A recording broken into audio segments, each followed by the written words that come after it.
जी के आगमन हकदाई को जोरदार तहलका भरी ताली बजा के सम्मान करी। शारन के बेटा एगो ऐसा गीत और संगीत के सजल आवाज जो आज पूरे भारतवर्ष में जहां तक भोजपुरी जानल जाला, सुनल जाला, प्यार मोहब्बत के बरसात होला, वो आवाज भोजपुरी के गरिमा भरल आवाज में स्वागत बा, अभिनंदन बा। प्रमाणनीय बड़े भैया खेसारी लाल यादव जी जय शारन के आन बान शान बानी। हम चाह आदरणीय बड़े भैया विकास सिंह वीरप्पन भैया मन तक आ जाए और आई आज अपना घर अपना परिवार अपनों के बीच में आदरणीय बड़े भैया खेसारी लाल यादव जी उपस्थित बानी। गरिमा भरी बात में कुछ गीत और संगीत के पंचम लहरावे खातिर, इस शारन के बुलंदी के पार करे खातिर, शारन की गरिमा खातिर हमें के बीच भोजपुरी के योद्धा, भोजपुरी के एगो ऐसा गीत और संगीत के सजल आवाज जेके पूरे भारतवर्ष में नहीं पूरे विश्व तक जानल जाला। जहां तक भोजपुरी होला, जहां तक भोजपुरी बाजेला, भोजपुरी गीत संगीत होला, वहां तक वो आवाज आवेला। खेसारी लाल यादव जी साथ ही साथ ये मंच पर तमाम कलाकार उपस्थित बानी। एक से बढ़कर एक कलाकार सबके स्वागत का अभिनंदन का। आई असगर भैया आई ये मंच भोजपुरी के योद्धा एगो ऐसा शारन के लाल जो आज अपनी आवाज से पूरा भारतवर्ष में गीत और संगीत से युवाओं दिल पे धड़कन बन के बैठल बा। उस शारन के लाल के स्वागत करिए आप। यूं ही दिल मिलाने की तुमसे तमन्ना हो गई है, यूं ही दिल मिलाने की तुमसे तमन्ना हो गई है, निगाहों निगाहों में प्यार और मोहब्बत की साधना हो गई है। जब शारन के लाल किसी मन से गुनगुना देते हैं वहां पर प्यार भरा मोहब्बत भरी बरसात हो जाती है। आइए ये प्यार और मोहब्बत की गीत और संगीत की सजी हुई आवाज जो आदरणीय बड़े भैया खेसारी लाल यादव जिन्होंने अपने प्यार और मोहब्बत से इस ठाकुर आज बड़े भैया मनु भैया के छोटे भाई के तिलक उत्सव में पहुंचे, आज सोनू भाई के तिलक उत्सव में पहुंचे। यहाँ पे तमाम लोगों ने अपने गीत और संगीत का पंचम लहराया। आज अपनों के बीच में ये खड़े हुए, जब अपना घर में अपना परिवार के बीच में खड़ा होकर जाला तो लागेला ऐसा कि फूल बहार हो जाला।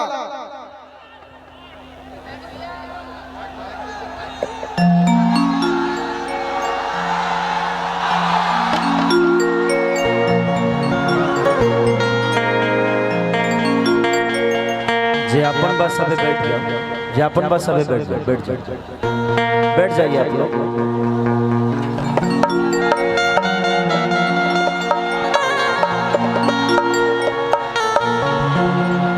सबसे पहले हमारा तरफ से आज हमनी के साथ रहे वाला, हमनी के हमेशा दाहिना हाथ बन के हमके हमेशा खड़ा होके वाला मोनू भाई और हमारे बड़े भैया विकास भैया, और आज ये तिलक समारोह छोटे भाई के हमनी के आई खाती हम कोनो नया नहीं की। और हमारे मुखिया जी राम कुमार सिंह जी सबके दिल से प्रणाम बाबा। बाबा हमारे पवन बाबा जी भी कलाकार बंधु बा, सबके दिल से प्रणाम बा। ऐसे जे हमारा अपन घर बा मदारपुर में हम बहुत दिन रहल बा।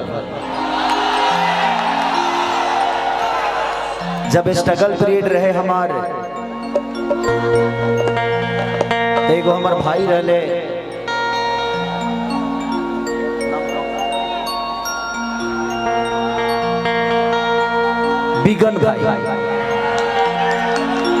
बिगन भाई मदारपुर के ही उनकर ऑर्केस्ट्रा रहे। मदारपुर के झंडा मेला में हमेशा हम अपन प्रचार करे खातिर आई। उनकर वाइफ रहली चांदनी जे कि बहुत हमारे के बहुत प्यार करस, बहुत हमार मदद भी कैले वालो। बिगन भाई बहुत मदद कैले हमार वो पीरियड में। ते धरती से काफी लगाव बा हमके। और मोनू भाई हमनी के एगो दाहिना हाथ की तरह हमेशा हमनी के सेवा में 24 घंटा एगो भाई की तरह खड़ा रहे। और खास करके हम मुंबई से तिलक खाते ही आए, अपना परिवार के तिलक समारोह बा। और अपना परिवार मिलने के बाद कितना सुकून मिलेला इतरवा सबसे बढ़ के जाना था। हमरा तो बुझाते नहीं कि यूट्यूब वाला भाई के हम पब्लिक के हो। सभे मोबाइले ले लेबा मर्दे। Thank you thank you thank you. दिखाओ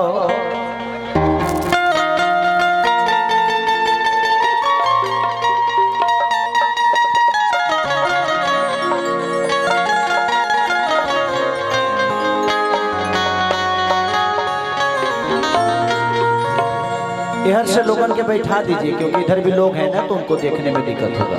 बैठा दीजिए सभी अपने बा, क्योंकि सब लोग बैठ जाओ बैठ जाओ। वाह अखिलेश बाबा, अच्छा अखिलेशो मोबाइल बनी।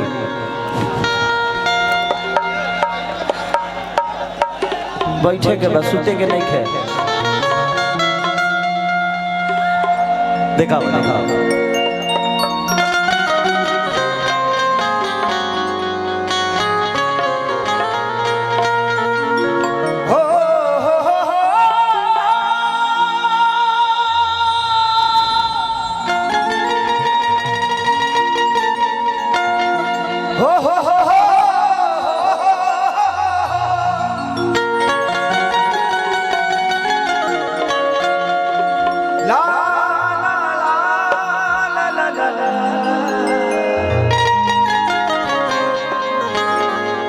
ला ला ला ला ला ला ला।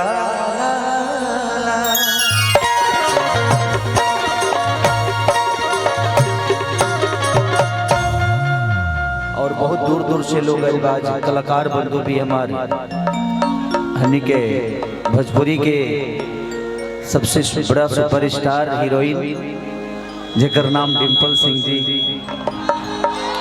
अरे हमर भाई मंच के बादशाह जेकरा के गोलू राजा कहल जाला, हम आपके दीवाने हैं। आप मंच के इतना बेहतर कलाकार भोजपुरी में नहीं है जो आप हैं। खुशी कक्कर, टेंगे टेंगे और बहुत सारे, और हमारा भाई छोटा अनुज आया है, मोनू अलबेला, हमारी असगर भाई की पूरी टीम, सबका स्वागत है। आप लोग इतना प्यार आशीर्वाद देते हैं सबको, और क्यों छूटन तनिक है ना। अरे बच्चों के सबसे बड़े आशिक, अच्छा जिला परिषद अरुण भैया के दिल से प्रणाम। बच्चों के सबसे भोगी कलाकार पवन बाबा, बच्चों को दिल में रखने वाले, जो नए नए लड़के उभरते हैं बाबा उसका सेवा लेते हैं। राहुल पांडे जी, बाबा राहुल पांडे भी कलाकार, तो सबको दिल से प्रणाम। कि जय गणेश मंगल करना विघ्न हरो गणेरा, एक दंत करी बरी बदना, सीधे करो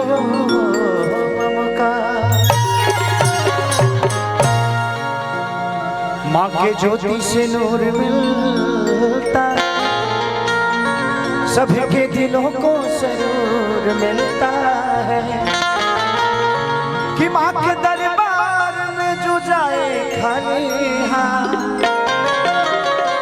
उसे कुछ न कुछ जरूर मिलता है।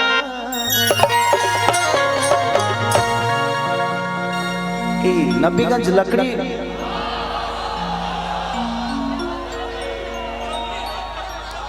अच्छा लकड़ी का नहीं पड़ेगा ना, लकड़ी नबीगंज पड़ौनी। ऐसे ये हम नहरवा देखे नहीं तम के याद आ गया, बिगन भाई के डेरावा नहरवा के लग ही रहे। इस जगह को मैं कभी भूल नहीं पाऊंगा, आप सबको कभी नहीं भूल पाऊंगा, क्योंकि इस जगह ने मुझे बड़ा बनाया है। लोग कहते हैं ना कि स्ट्रगल, मैं ऑर्केस्ट्रा में गाया हूँ भाई, हम नाच में रहल नहीं, नाच में गौले जरूर बने। 2-2 महीना 3-3 महीना रह के मैं स्ट्रगल किया हूँ, और यहाँ के लोगों ने बड़ा प्यार दिया है मुझे, तो दिल से इस जगह को मैं कभी भूलता नहीं। जब भी आता हूँ तो एगो जीन बाबा बाड़े हो जी 1 रुपया फेंकिए के आई ले। तो हमारा सब कुछ याद वैसा नहीं खे, जे खेसरिया बॉम्बे चल गए तो होके भूल गए बा। हमारा जीवन के हर छोटी छोटी बात भी हमके आज भी याद बा। डिम्पल जी संगे हर वो चीज कई याद बा हमके।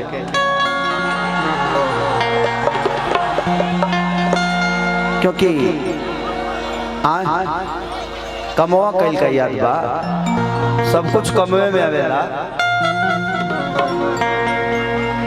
कि पनवा से पातर फूलवा से नाज हई मोर माई महारानिया रे। लेकिन एकरा पहले सबसे विशेष बात बता देना चाहते हैं कि आज कई दिन जोन हमने खाती बा, बहुत दिन बाद हम मदारपुर के धरती पर बहुत दिन बाद साथ कार्यक्रम। मैंने अभी कौन में ठंडा लगा था कि तू पंखा लगा दे आज तोरा के गजब खत्म बड़ा है ना ले जाइबा ऊपर इनका के हटावा ना मर दे। तारा लगा था कि हम कॉमेडी करता नहीं ले जाएंगे के होने रखा लौकत है मैंने हमार मुड़ी ले हल जरूरी बा मुंह देखा होने ले जा वो आधी जाओगे वाला ले ले फोटो। तो विकास भैया को दिल से प्रणाम कि आज मेरी पुराने धरती पे आपने मुझे और मनु भाई को दिल से धन्यवाद कि आप लोगों की वजह से मैं अपने स्ट्रगल पीरियड के लोगों से मिल पाया, इन लोगों से अपना प्यार और आशीर्वाद ले पा रहा हूँ।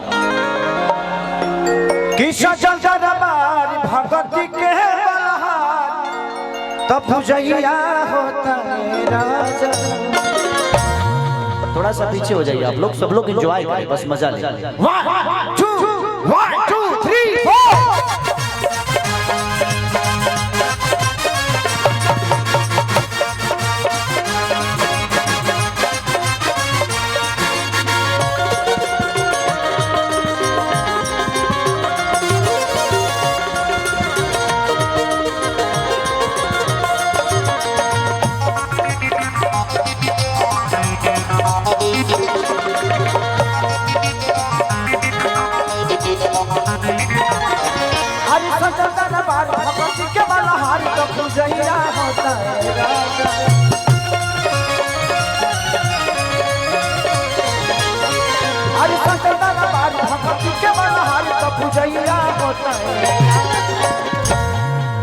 थोड़ा सा ढोलक का बढ़ा दीजिए आवाज, मॉनिटर में ढोलक की आवाज नहीं आ रही है, थोड़ा सा देखिए ना साउंड ऑपरेटर। साझे से होएगा बाजता तबला में और ढोलक में दोनों में बढ़ा दीजिए।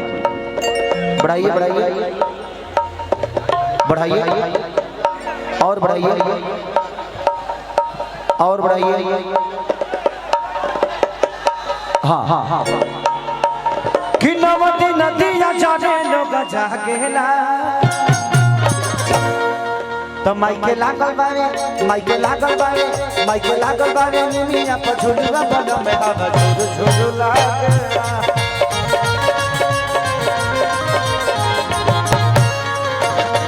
माइके लागल बावे निमिया पर झुलुआ बन में हवा झुलु झुलु लागेला।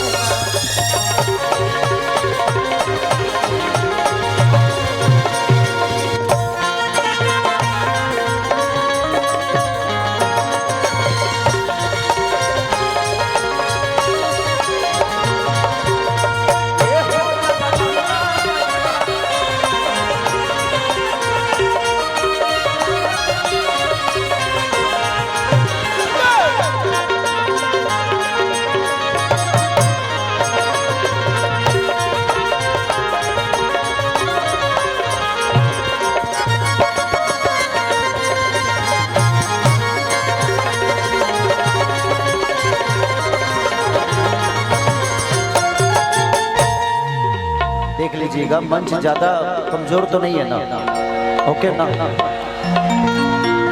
काहे तबाल होएगा बना दे लो। आज डिम्पल तो उदास कहे बड़े हो।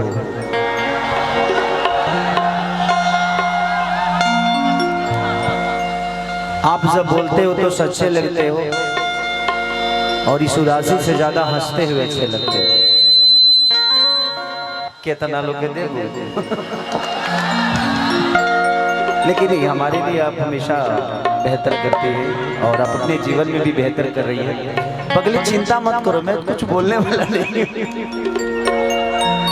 ऐसे ही हम ये बात से बड़ा दूर रहता नहीं। जिंदगी में आपकी बातों को दुनिया सुनती है, ये कम उपलब्धि नहीं है, उसको बुरा मत समझना। कुछ तो बात है आप में। अरे हम जानते हैं तोरा में का बा, छोड़ दुनिया के, हम देख ले बनी नू, छोड़ दुनिया का कहता मत फिर में पड़ी हो, हम जानत नहीं तेरे में का बा। बहुत बा ना ना बाप की कल साथ आई बा जही रो पाई बा झूला झूले खातिन पर रेशम डोरी बनाई कि कल साथ आई बा जही रो पाई बा देख भाई नहीं के रंग जाई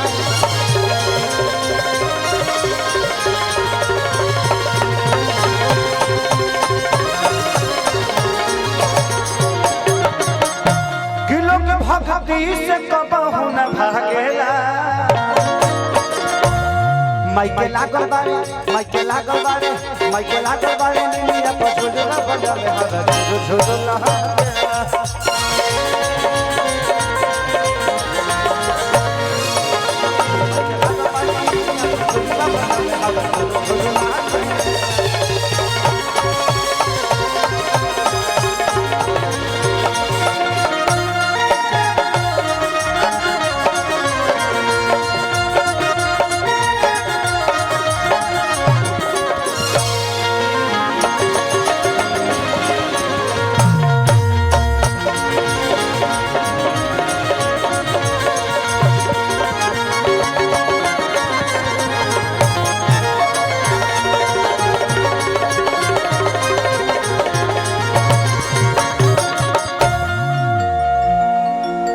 कि अखिलेश बेदर्दी आइले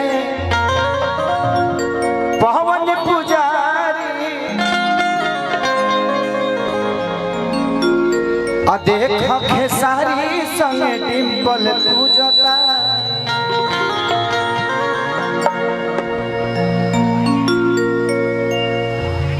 तारा दूसर जगह ना मिलल हो कि अखिलेश बेदर्दी आइले पवन पुजारी देख खेसारी संग डिंपल पूजता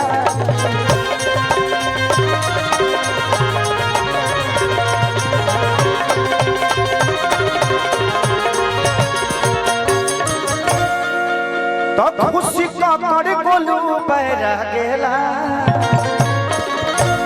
तो माइके लागल बारे माइके लागल बारे माइके लागल बारे निमिया पछुलवा बलो में हर झुरु झुरु लागे।